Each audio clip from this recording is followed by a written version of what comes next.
అండి. మనుషులు ఇలా కూడా ఉంటారా అనిపిస్తది ఒక్కోసారి. ఎందుకంటే ఎంతో కష్టపడి కుట్టి మనం ఇంట్లో పనులు మానుకుని పనులు కూడా మానుకుంటాం ఈ టైలరింగ్‌లో.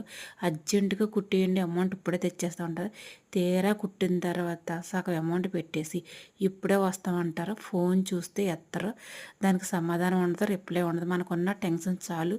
మళ్ళీ ఈ అర్జెంట్‌గా కుట్టించి కొంచెం డబ్బులు చూసి కొంచెం డబ్బులు తర్వాత ఇస్తానని చెప్పి వాళ్ళతో తలనొప్పి పడే కంటే ఆళ్ళో మాటని, మనమో మాట అనిపించుకొని ఇయన్నీ తలనొప్పులు పడే కంటే ఫస్ట్ అమౌంట్ చేతిలో పెట్టండి. ఆ తర్వాత కుట్టివ్వండి.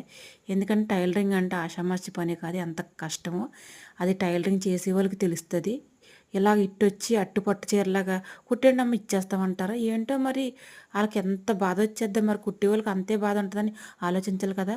అలాగే బుట్ట చేతి అన్నది 6 తీసుకుంటే పెద్ద బుట్టొస్తది. 3 తీసుకుంటే చిన్న బుట్టొస్తదండి.